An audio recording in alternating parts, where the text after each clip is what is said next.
BRS అధినేత కేసీఆర్ ఇంటి పక్కన క్షుద్ర పూజలు చేసిన ఆనవాళ్లు తీవ్ర కలకలం రేపుతున్నాయి. హైదరాబాద్ నందినగర్లో కేసీఆర్ ఇంటి పక్కన ఖాళీ స్థలం ఉండటంతో అక్కడ గుర్తు తెలియని వ్యక్తులు క్షుద్ర పూజలు చేసినట్లుగా ఆనవాళ్లు ఉన్నాయి. ఎర్రని బట్టలు, బొమ్మ, పసుపు కుంకుమ, వెంట్రుకలు, నిమ్మకాయలు ఉండటంతో భయానకమైన పరిస్థితి కనిపిస్తోంది.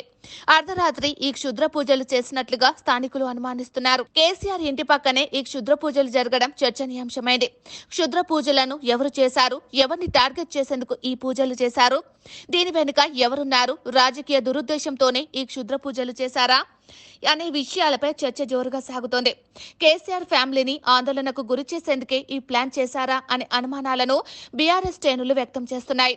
కేసీఆర్ సెంటిమెంట్లను ఎక్కువగానే నమ్ముతారు. ఈ కారణంగానే ఆయన్ను మరింత ఒత్తిడిలోకి నెట్టేందుకు ఇలాంటి వాటికి తెరతీశారా అనే కోణంలో చర్చలు సాగుతున్నాయి.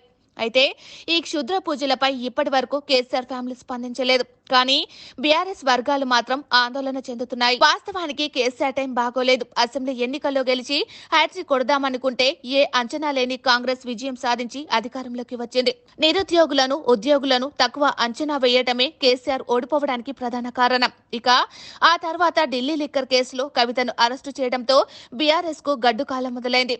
త్వరలోనే ఎంపీ ఎన్నికలు ఉండడం, కీలక నేతలు పార్టీని వీడుతుండటంతో గత 23 ఏళ్లలో బీఆర్ఎస్ ఎన్నడూ చూడని సంక్షోభాన్ని చవిచూస్తోంది. జాతీయ పార్టీలైన కాంగ్రెస్, బీజేపీలు బీఆర్ఎస్ ను భూస్థాపితం చేయాలని చూస్తున్నాయి. ఇలాంటి సమయంలో సెంటిమెంట్లను బాగా నమ్మే కేసీఆర్ ఇంటి పక్కనే క్షుద్ర పూజలు జరగడం గమనార్హం. మరి వీటిని తేలిగ్గా కొట్టి పారేస్తారా? పరిహారాలు ఏమైనా చేయిస్తారా? చూడాలి.